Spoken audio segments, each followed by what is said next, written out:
Well, good morning, everyone. Welcome to East Texas Today on KETK Plus. I'm your host, Tristan Van Beem. Thank you all so much for joining me on our morning show this morning. Happy Thursday. The week is almost over, so if you're starting to feel the weekend coming up and getting excited, I feel you there. I'm very excited that the weekend coming up. The holidays are just getting closer and closer, and it's already December 4th. I cannot believe that Christmas is just right around the corner. And speaking of Christmas, we have a couple of Christmas stories to go over this morning. So stick around with me for the whole show if you want to see all of those stories. Let's go ahead and jump right into the first one of the morning. A decades-old Christmas tradition is now coming to an end over in Kilgore. The Danville Farm in Kilgore is closing at the end of this week after more than 40 years of providing families in East Texas with Christmas trees. KETK's Ella Mitchell explains the reason behind the closure. In the early 80s, when the Robinson family started planting Christmas trees along their farm in Kilgore, they never imagined the tradition would come to an end. I enjoy the work. I enjoy seeing things grow. The farm started as a family business 40 years ago, getting passed down for years to come, with James's daughters and grandchildren helping with daily operations. They would say, "Dad, do we have to go today? It's Saturday. We can't go out there and work on Saturday. Well, there's things to be done." And now that as they look back on it, they cherish that. But they have decided to close their doors, taking time to rest as a family. It's been such a pleasure having families come out and choose their tree. And it's I guess you call it a bittersweet time, but we're ready. Danville Farms sells more than 1,000 trees a season, each pine creating memories for East Texas families. We have good close friends it's been their tradition for over 30 years, and I know they're heartbroken. We're going to miss it. An iconic Christmas tradition that will be missed. As the Robinsons wrap up this chapter of their lives, they reflect on all the joy it's brought throughout the years. The best part about the whole thing is seeing the children come, having such a great time. And encouraging East Texas families to come make one last memory before they officially close down on Sunday. Ella Mitchell, KETK News. Wow, that is bittersweet indeed, as the man described it there in Ella's package. Also, thank you so much, Ella, for covering that story. And wow, over 40 years of giving Christmas trees to the East Texas community. Selling, excuse me, but providing East Texas with all of those Christmas trees all these years. It just comes down to that sometimes, businesses just sometimes need a break. So we wish the best for that family. And Christmas Health kicked off the holiday season on Wednesday evening by hosting the annual Christmas tree lighting in Tyler and Longview as well. 80s. The lighting in Tyler was held at the Bradley Thompson Tower courtyard, where residents who attended had the opportunity to meet Santa, and received free hot chocolate and coffee. Additionally, a performance was held by the St. Gregory Cathedral Church School's Children's Choir.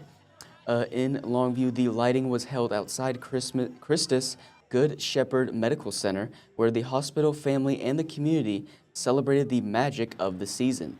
During the event, attendees were provided with festive cookies, drinks, and photos with Santa. The president and CEO of Christus Good Shepherd, Todd Hancock, said, quote, "This is a wonderful time of the year for many people, but it can be a sad time of the year, especially for those who are in the hospital. It's just a great time for us to share a little cheer with people that may not otherwise be cheerful." Look at that. I know I say this all the time, and I love to hype up East Texas, but it is just great to see the community doing great things for those who, like I just said, might otherwise not be cheerful around the holiday season. Now, Kilgore College was recently selected to receive a grant that will help make the college safer by providing it with new automated external defibrillators, also known as AEDs. Let's go ahead and bring up this image here real quick. The college received a $18,660 grant through the Texas Political Subdivisions Joint Self-Insurance Fund, also known as TPS, the 2025 Safety Grant Program, and the grant provides funding for the college to purchase 15 AEDs to be installed throughout the campus. Along with AEDs, the college will also install first aid kits throughout campus. Kilgore College was one of 27 applicants awarded a grant out of 43 submissions statewide. Kilgore College Police Chief Andre Blasky said, quote, "We appreciate TPS's investment in the safety of our students, employees, and visitors. Adding these AEDs and trauma response kits across campus significantly improves our ability to act quickly in life-threatening emergencies." Timpson ISD welcomes Dr. Terry Everett as new superintendent. After being named the lone finalist in November, Timpson ISD finally appointed Dr. Terry Everett as its new superintendent on Tuesday night.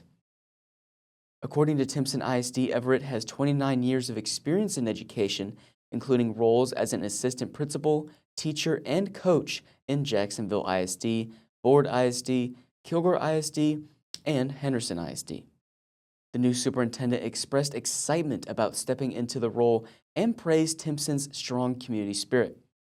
Dr. Everett said, quote, "Timpson is a special place with a rich tradition, deep community pride, and a strong commitment to excellence. I am grateful for the confidence and trust the Board of Trustees has placed in me, and I look forward to earning that trust every day. Together, we will continue to build on the strengths of this district and create even more opportunities for our students. It's a great day to be a Bear." We just love to see new people come into our education over here in East Texas and just see new faces and see what they will be able to do to help further the education of our East Texas students. And speaking of education, LeTourneau University's Fine Arts Department performed a Christmas concert on Wednesday night in the grand lobby of the S.E. Belcher Chapel and Performing Arts Center. The choirs of LeTourneau University, directed by Dr. Jim Taylor, Director of Fine Arts and Professor of Music, were featured in the concert. The Studio Treble Choir, part of the Studio Arts Alliance in Kilgore and directed by Taylor, composed of singers aged 10 to 16, participated in the program alongside What For's Men's Quartet.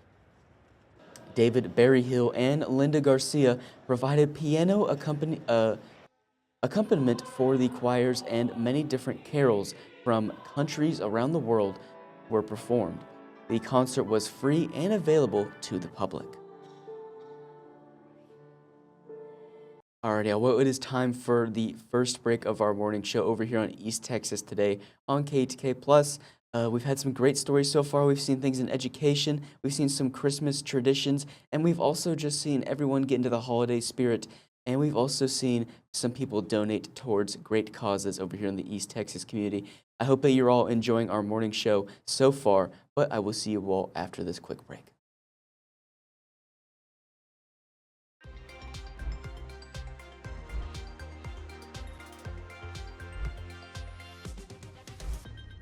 Good morning, everyone. Welcome back to East Texas Today on KETK Plus. I'm your host, Tristan Van Beem. Thank you so much for joining me this morning. A Van Zant County commissioner was arrested for official oppression impersonation charges on Wednesday.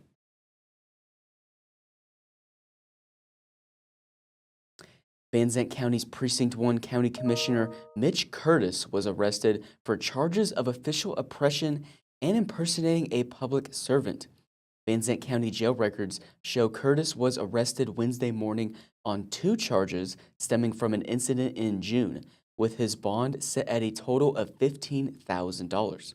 An indictment alleges that on June 7th, Curtis posed as a police officer in an attempt to make a man stop shooting firearms on his own private property. The Van Zant County Sheriff's Office made a statement regarding the arrest the same morning, stating that Curtis was taken into custody at the county jail and that all procedures are being carried out in accordance with state law. Van Zandt County Sheriff Kevin Bridger said, quote, "As with any individual brought into this facility, this case will be handled professionally, impartially, and according to the law. Our responsibility is to ensure openness while respecting due process. We will release further information as it becomes appropriate," end quote. Law enforcement said no further information will be released as the case is currently under review. Van Zandt County jail records show Curtis was released after posting bond at around 11 a.m. on Wednesday morning. KETK News reached out to Van Zandt County Judge Andy Reese about the arrest, to which he had no comment on. Now, that is a story that just came out yesterday, and it still remains as a developing story. As I just mentioned, the legal process has to go through with the following steps, so we'll be able to keep you posted on that story throughout its development. Also, if you want to check out the article on that story, feel free to scan this QR code on your screen. That'll take you directly to our homepage at KETK.com, where you can access the rest of these articles in the show as well. And in another story, Texarkana murder cold case is seeing a new arrest thanks to advances in DNA technology. A second suspect has been arrested for the 2014 murder of Javier Rollins thanks to recent DNA analysis. Rollins was found dead from a gunshot wound inside an apartment on College Drive on June 17, 2014. Texarkana Police Department officials said every lead brought investigators to dead ends when the case first began over decades. However, detectives didn't stop looking for answers. In 2023, advancements in DNA technology led detectives to arrest Cameron Cheatham for capital murder in October 2024. Continuing their search, a tip led detectives to DeMontre Collins, who is age 30, and through updated DNA analysis, it was confirmed a match to evidence from the scene. Police secured a warrant and arrested Collins on November 11th during a traffic stop. Collins, along with Cheatham's, is currently being held in a bi-state jail on a $1 million bond for capital murder charges. Now, that is also a developing story there, and we have this mugshot on your screen as well. Once again, you can go ahead and scan this QR code on your screen, and that'll take you to our homepage at KETK.com, which you can find the articles on these cases.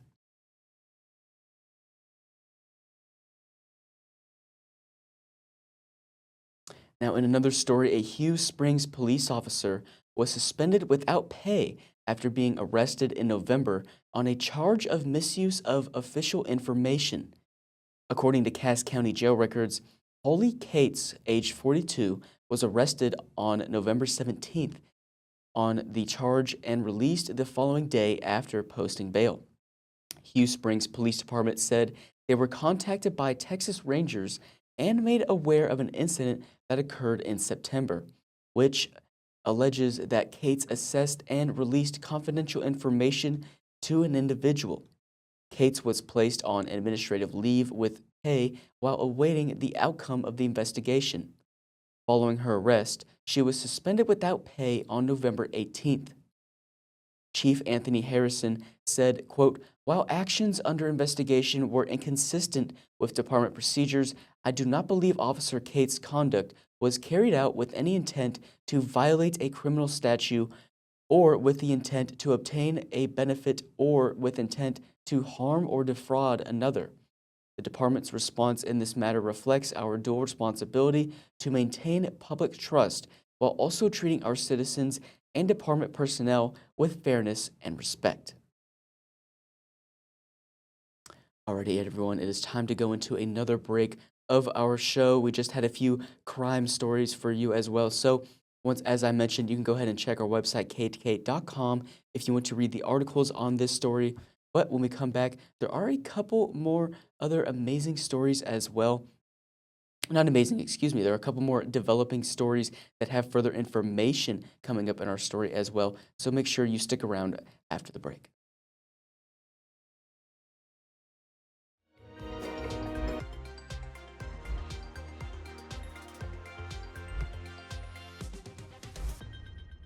Good morning, everyone. Happy Thursday, and thank you for watching East Texas Today on KETK Plus. I'm your host, Tristan Van Beem. A pedestrian confirmed dead in a Tyler train crash. This is a new developing story that we've just gotten yesterday, so let me go ahead and pull. Oh, that is the wrong picture. Excuse me, all. Initially, a pedestrian was hospitalized last Thursday, November 27th, after being struck by a train in downtown Tyler. According to the Tyler Police Department, the individual was hit on the tracks near Goodwill and the intersection of Bonner Avenue and Locust Street. The person was transported to a local hospital with life-threatening injuries. At the time, authorities had not released details about what led to the crash. Smith County Public Information Officer Andy Arbaugh confirmed that the pedestrian died shortly after arriving at the hospital. Now, as I mentioned, that news just came in either a couple of days ago from an incident that happened last week, and so yes, keep that person who passed away in your thoughts. Police are seeking help from the public after equipment was stolen from Trinity ISD. Go ahead and bring that up. The Trinity Police Department is seeking the public's help after people were caught on camera stealing equipment from Trinity ISD on Tuesday night. Sheriff Woody Wallace said people broke into the transportation yard at Trinity ISD sometime from 11 p.m. to 1 a.m., stealing a small utility trailer, a Kubota 60-inch mower, a backpack blower, a weed eater, and a edger from the bus barn of the school, excuse me. Wallace said an investigation is ongoing and urged anyone with information to contact the Trinity Police Department at 936-594-2505 or the Trinity County Sheriff's Office at 936-642-1424. Now, as you can see on that video on your screen, that is the suspected vehicle with the stolen items in this case. Once again, those contact numbers for the Trinity Police Department are 936-594-2505 and the Trinity County Sheriff's Office at 936-642-1424. So if you have any information, feel free to contact those law enforcement officials. All right, everyone. Well, it is time to send it into another break for our show. But when we come back, I have a great story to tell you about a bystander who helped save an elderly woman from a house fire and is now being praised by the local fire department. But more on that after the break.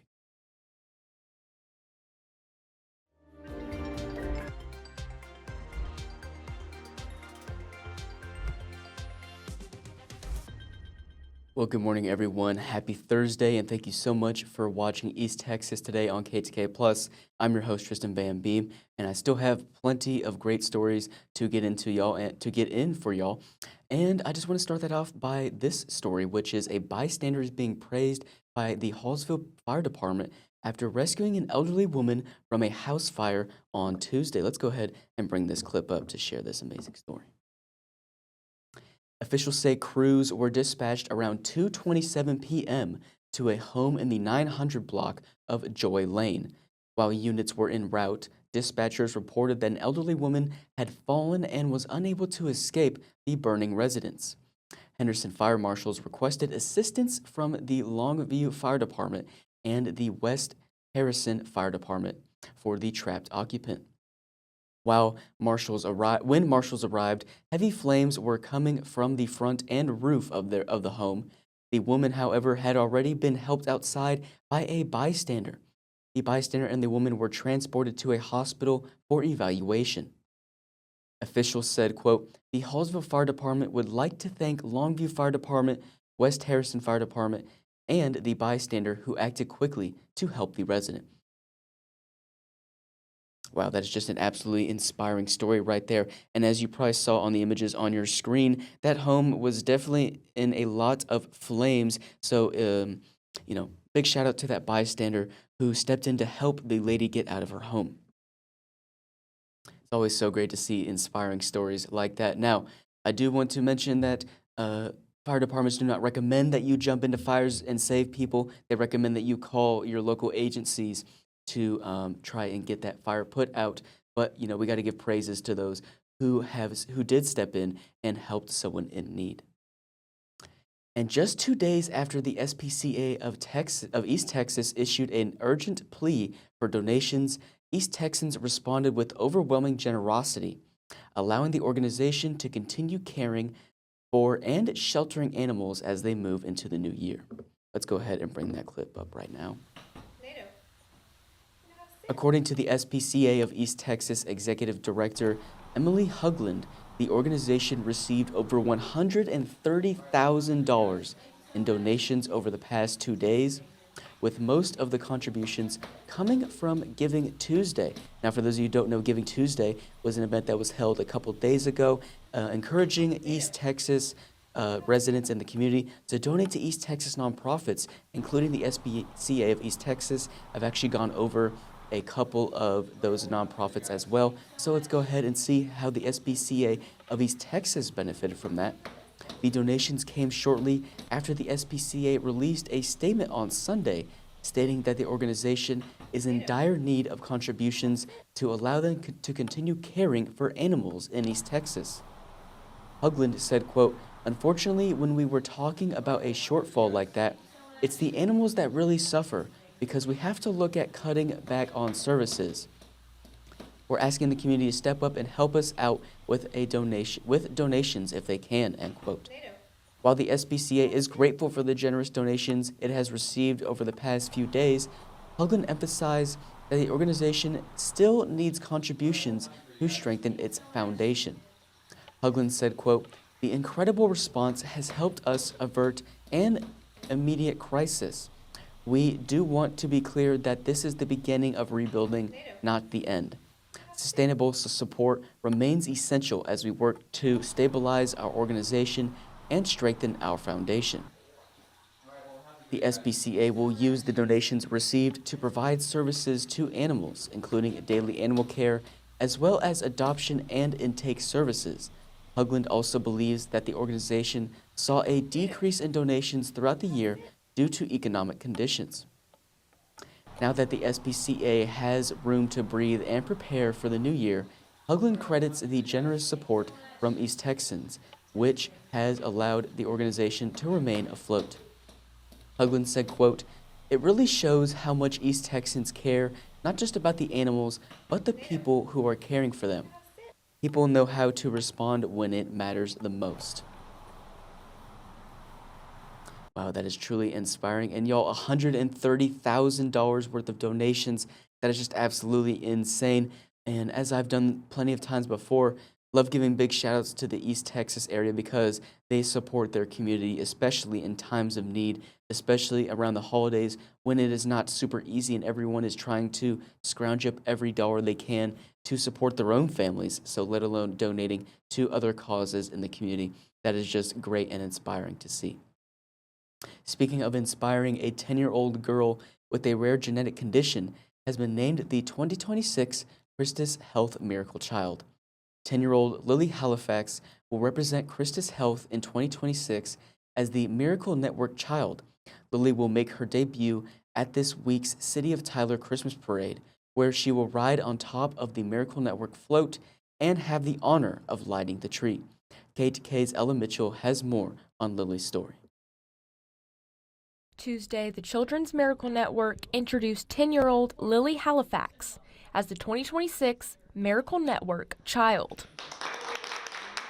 After 8 years of not knowing what was causing Lily's pain, she was diagnosed with Gault syndrome. All the things that we've been going through and been to doctors for, it finally came all to this one answer, this one word. An extremely rare genetic condition affecting fewer than 300 people. Lily had fused fingers and toes, uses hearing aids, and has extreme light sensitivity due to eye tissue defects. A trying time that brought the family closer than ever. It's definitely grown our faith and made us a lot closer as a family unit for sure. She was chosen because Lily didn't let the diagnosis dim her bright, shining light. I feel like Lily is an inspiration because she is just thriving despite what she has to face. Lily immediately left an impact on the hospital staff, making friends with the nurses and even including them in funny videos during their treatment days.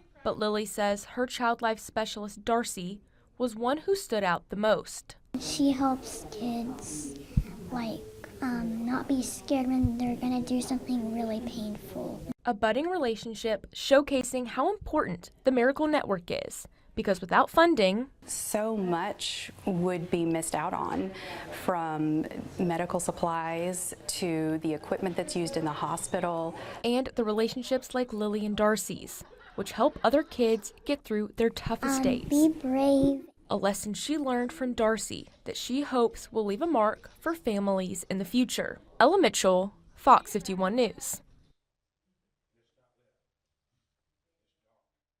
Well, thank you so much, Ella, for your coverage of that story. Now, this is, I believe, the second time that we have had Lily's story shared on the East Texas Today morning show, and it is just so inspiring to see that she is battling through that, and to see that there are so many other children just like Lily who are going through similar situations as well, but continue to push through and continue to try to live their best lives.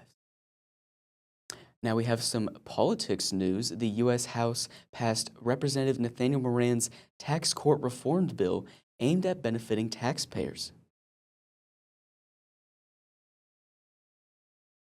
The House of Representatives unanimously passed a bipartisan tax reform bill on Monday that was co-authored by East Texas Congressman Nathaniel Moran and Alabama Congresswoman Terry Sewell. The Tax Court Improvement Act proposed 4 major reforms aimed at benefiting American taxpayers. Those reforms are modernizing subpoena rules, reducing case backlogs, strengthening judicial ethics, and restoring fairness through equitable tolling. Moran said, quote, "For too long, the tax court has been outdated and inefficient, and American taxpayers have paid the price. This legislation delivers long overdue updates that modernize the system, ensuring greater fairness and integrity, and delivering real results for the American people," end quote. Now, here are some things that the bill looks to do. Modernizing subpoena rules, which means among the key reforms is an update to subpoena rules that would allow the U.S. tax court to accept documents without requiring taxpayers to appear in person, aligning its practices with other federal courts and easing the burden of filers. It's also reducing backlogs. Moran said the bill allows special trial judges to take on more duties, issue certain final decisions, and use limited contempt powers similar to federal civil judges. He said the goal is to accelerate and streamline tax court cases. It's also strengthening judicial ethics as well. The legislation from Moran is aimed at boosting judicial ethics by clarifying when tax courts judges should remove themselves from cases. Moran emphasized that the measure brings tax court standards in line with other federal courts, helping ensure fairness and maintain public trust in the judicial system. It also looks to restoring fairness throughout equitable tolling as well. The legislation restores fairness through equitable tolling, Moran explained, allowing taxpayers who miss filing deadlines due to circumstances beyond their control, such as illness, natural disasters, or incorrect information, to have their cases considered on the facts. Sewell said in a quote, "Our constituents deserve a tax court that is efficient, fair, and transparent. I was proud to work with my colleague, Congressman Moran, to lead the Bipartisan Tax Court Improvement Act, which will have a tangible impact on the thousands of taxpayers and small businesses that utilize the court every year," end quote. Altogether, this bill aims to achieve 3 goals within the tax system: fairness, clarity, and accountability, Moran explained. Moran also said in a quote, "The result is simple: faster resolutions for taxpayers without sacrificing expertise on the bench. Fairness in the process and integrity in the result. These reforms make the tax court more efficient, more responsive, and more just for the American taxpayer." Now, that is a story that we have been covering for the past few days here over on KETK and Fox 51. And if you would like to read it for yourself, you can go ahead and scan that QR code on your screen. That'll take you to our website, KETK.com, where you can find that article on our homepage. Now, into some more festive news as Christmas is approaching. What helps get you feeling festive? For those of legal drinking age, a little eggnog or mulled wine could help set the holiday mood. But with a growing sector of the population moving more towards alcohol-free options, more people are actually choosing to abstain from drinks at bars or house parties this season. Fox News' Chris DeMio reports this. The holidays are a time for celebrations, with many families gathering around tables of food and drink to eat and be merry. But a bevy of alcoholic beverages might be less common at the next party you're at because of a cultural shift. According to the results of a new global study from Heineken 0.0 in partnership with sober, curious author Ruby Warrington, 72% of people feel comfortable turning down alcohol without feeling judged. We're creating a more inclusive social environment where people feel welcome whatever they're drinking and whatever their reasons for their drinking choices. The 0.0 Reasons Needed survey captured data from more than 10,000 consumers across 5 national markets. That included the US, the UK, Brazil, Japan, and Spain, and gives us a very up-to-date snapshot of current consumer attitudes in the no to low alcohol drink space. Analysts also found 67% of folks think it's not cool to ask why someone is abstaining. It's potentially a little bit intrusive and you don't necessarily need to ask. I think people have kind of the agency to do whatever they want to do. And while a previous study from Heineken revealed this mindset was popular with members of Gen Z, other generational cohorts are rapidly following. And so this is probably the first festive season in which there's no reason to justify one's choice. And with 90% of people saying they'd support their friend in choosing a low or alcohol-free drink, some experts believe this social acceptance will keep growing. Moderation no longer needs a reason. Chris DeMeo, Fox News.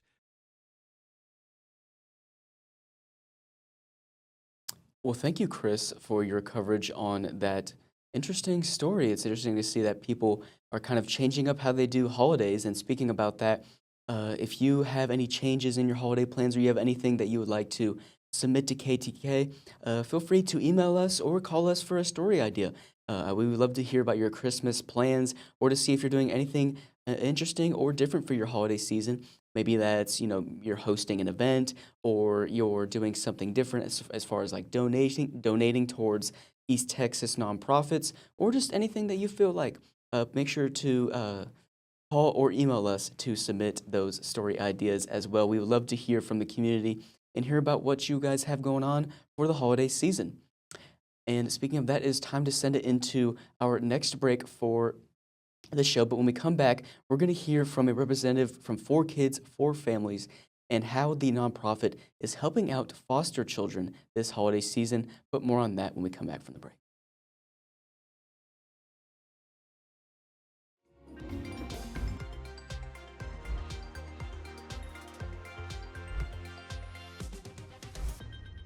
Good morning, everyone. Welcome back from the break, and thank you so much for joining me on East Texas today on KTK Plus. Now, I know that we've covered this upcoming story a couple times this week, but it is a pretty nice story about a nonprofit that is doing amazing things to help out the East Texas community this holiday season.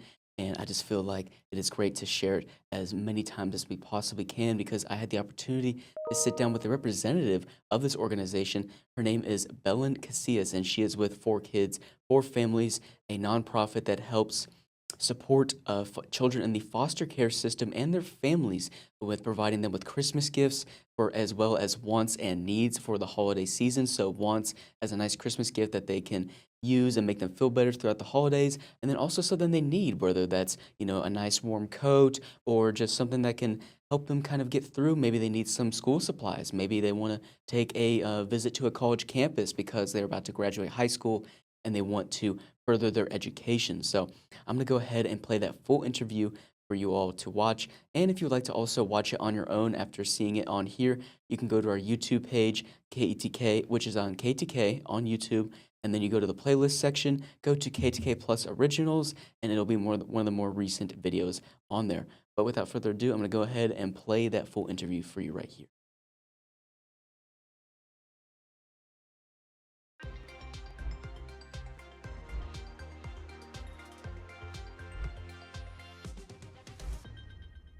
Hello everyone, thank you for watching KTK Plus. I'm your host Tristan Van Beam, and for today I want to talk to you all about a local organization named 4Kids 4 Families, which provides child welfare for vulnerable children and their families. Joining me today is Belen Casillas with 4Kids 4 Families, who is here to give us more details about the organization and their initiative called Giving Tuesday that looks to raise money to support children and families in East Texas.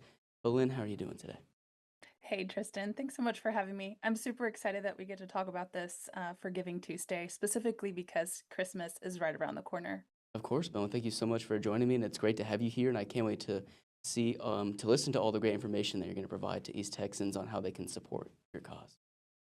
Yeah, super excited to let the community know about a great need that we have here in East Texas, specifically in Smith County and surrounding counties.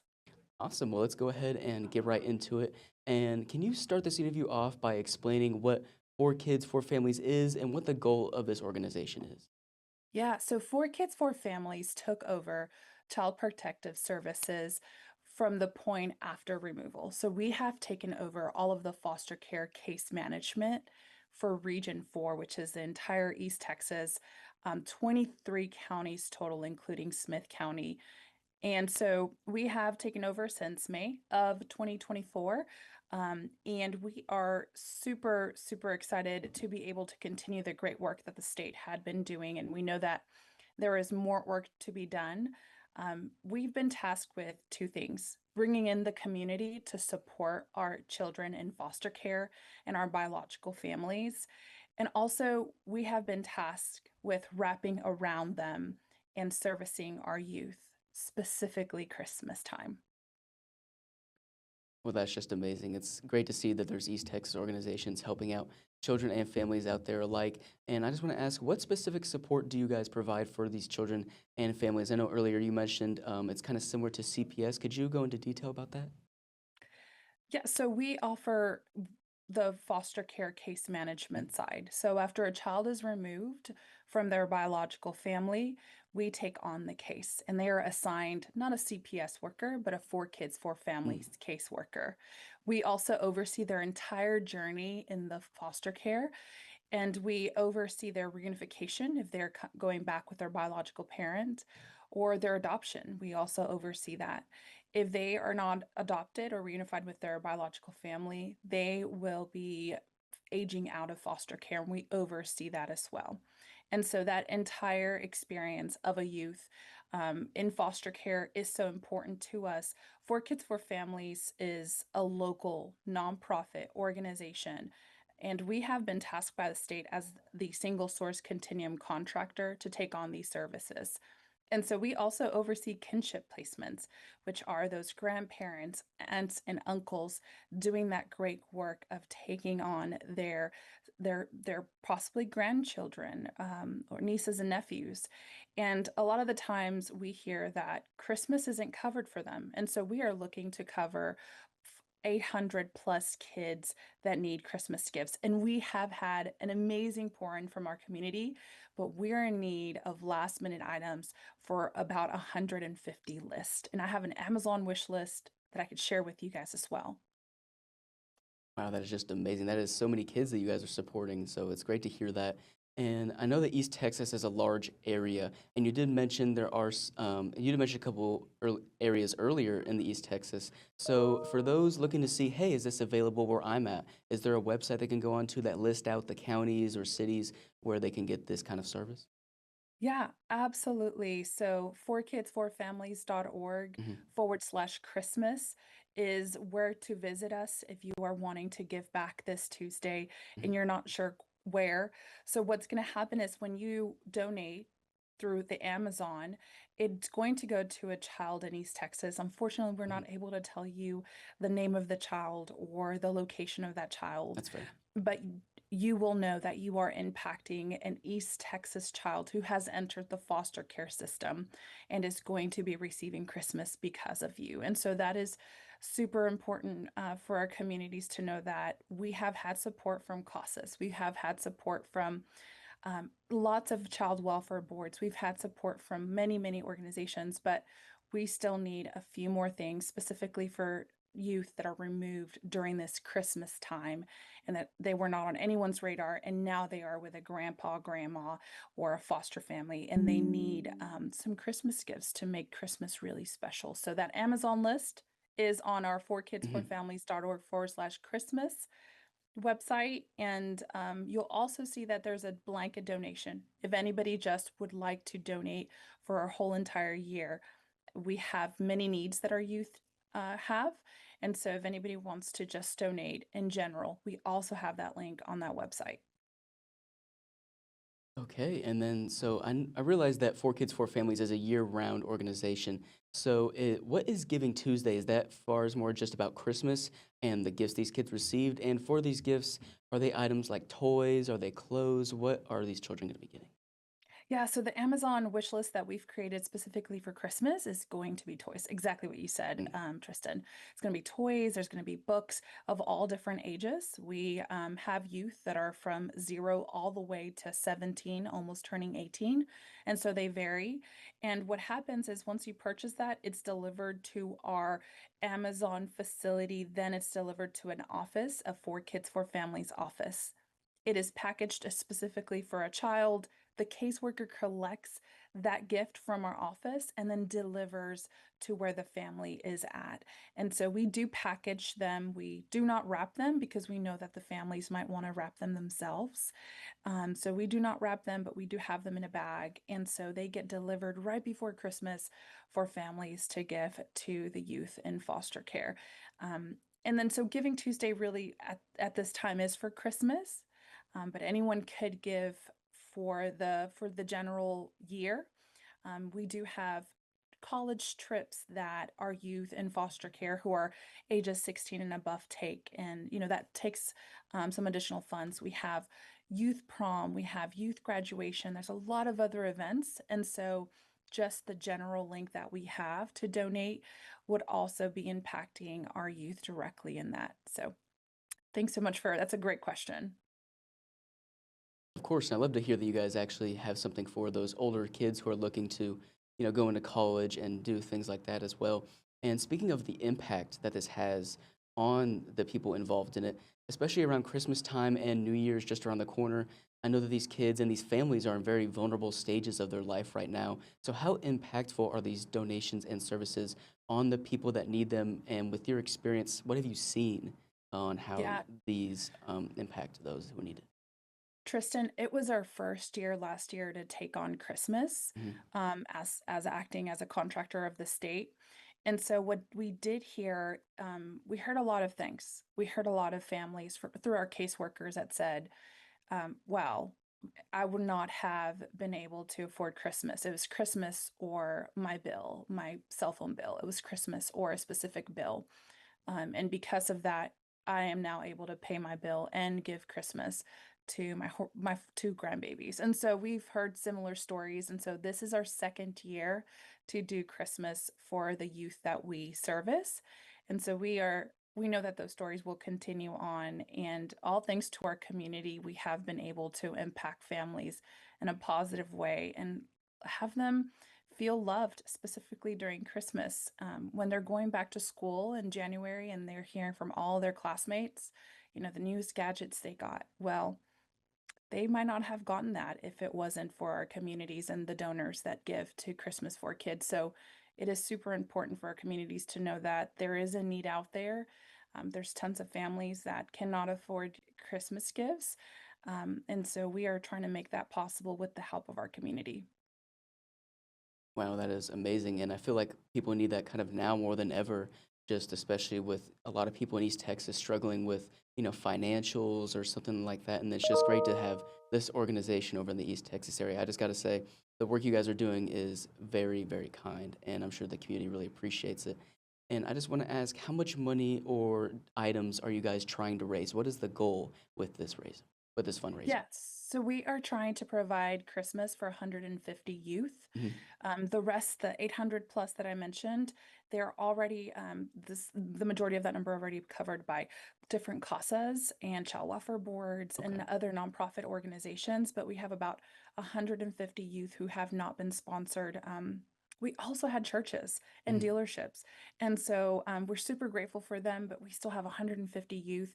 We're trying to spend about $100 to $150 per youth. I know that seems a lot, but if you go shopping today, Tristan, to Mhm. go buy a Christmas present, two Christmas presents, through Christmas presents, and you're at $150. Yeah. We're also including clothing in there. We know the winter's coming. It's going to be a cold winter, and so we're including jackets, some essentials, tennis shoes for the season. And so would love to have 150 youth be sponsored through the Amazon wish list or the general donation link. And so that would just cover their needs. I love how you mentioned if I go out and shop and donate personally, because if you're anything like me watching at home, you procrastinate on your Christmas shopping just like I do. So that could actually be great. While I'm out shopping for my family, I can go ahead and pick up a toy, pick up an extra sweater or something, and just donate to 4 kids, 4 families. That sounds like a great idea, Balloon.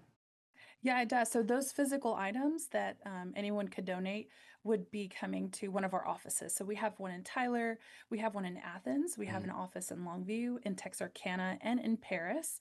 And so we have different locations that anyone could come and donate. We'd prefer the Amazon list just because they would be arriving here a lot quicker, and we could see and track what's being already purchased and count on that. But the deadline is coming pretty quickly. We are hoping to get all of this rolling in the next 2 weeks so we can make sure we deliver a week before Christmas, and our caseworkers can go out to our entire East Texas counties and make that magical wish come true for a lot of kiddos. Our caseworkers have been collecting this wish list, so again, that magical moment would be just perfect for them. So that's the main goal here, is within the next 2, 3 weeks, just preferably right before Christmas time, so that we guys can get everything organized and everything like that. Because I'm sure there's a lot of donations and a lot of moving parts right before the deadline. So is that kind of That's the goal? exactly right, Tristan. So in the early fall, our caseworkers visited every single kiddo Mhm. and they filled out a wish list. So 3 wants, awesome. 3 needs, and we get to look at that and we get to put it in a data system, Mhm. and every kiddo has exactly what they're wanting, and we try to fulfill at least 2 to 3 items, and then the rest are kind of some items that we believe that they need, Mhm. maybe some educational toys and other things, but Okay. at least two to three things from their wish list is what we're hoping that they will receive. That's amazing. So they get at least one gift where they really needed that. Like, let's say it's a nice warm pair of socks or a nice jacket, but they also get something that they wanted, like a nice toy car or something that they saw in a commercial. So that's amazing that you guys are kind of hitting on both. All right. Sorry to cut it off right there, y'all, but if you want to finish the rest of the interview, I believe there's a couple minutes of it left. You can go to our YouTube page, KETK, and then you can go to the KETK Plus playlist and then find that full interview right there. Do have to close off the show, however. Thank you so much for watching East Texas today on KETK Plus. I'm your host, Tristan Van Beam, and I will see you all next time.